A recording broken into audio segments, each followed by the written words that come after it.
Well, hello there, bee friend. Today we're going to talk about installing a nuke. The first thing to do is to remember to relax. This is a super simple process and really is very difficult to mess up. All you're really doing is putting bees into the hive. There's a few steps to installing a nuke. First, you're going to open the nuke. Next, you're going to check the queen, and finally, you're going to put the frames from the nuke box into the hive. A nuke is short for hive nucleus, and it contains all parts of a fully functioning colony.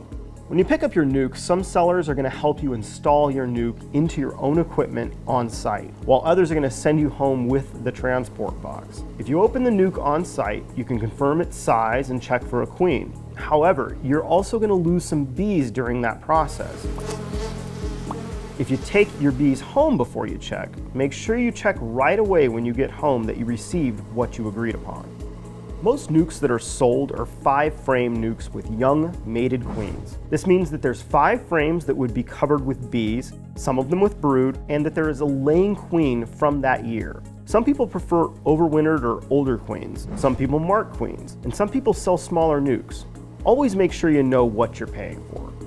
A nuke is different from a package in that your bees have food and that they have drawn comb to cling to. The bees have been living in this box just fine for days, and they can usually stay just fine for a few more days. So it's not as urgent to install them as fast as you would a package. However, keep in mind that if your nuke is too large and there are bees ready to hatch, the nuke could become overcrowded if you wait too long to install them into a full hive. If this occurs, the bees will abscond and you'll lose your bees and your queen. Here's the equipment you're going to need to install your nuke. The nuke, a fully set up hive with 1 deep or 2 mediums, and a hive tool.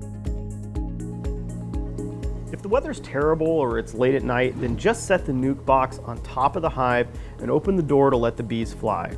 Come back the next day and install the bees when the conditions are better. And don't worry if there's light rain or if it's cloudy. The bees will be just fine to install with these weather conditions. Open the hive and take out 5 frames from the center of the box. Open the nuke box and don't worry if some bees escape. They're going to find their way back to the hive. Using your hive tool, gently loosen or remove an outside frame from the nuke, taking care not to squish any bees along the outside. Check this frame for the queen and then put it in the hive.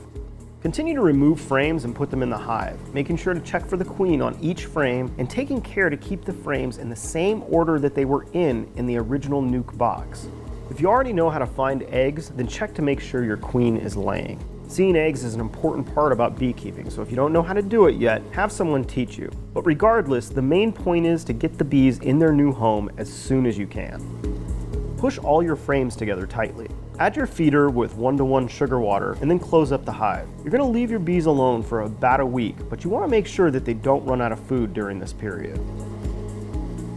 To recap on our discussion about installing a nuke, the overall goal here is to get your bees in the hive as soon as possible. So just put the frames from the nuke box into the hive in the same order they were in. Give them some food and let them go to work.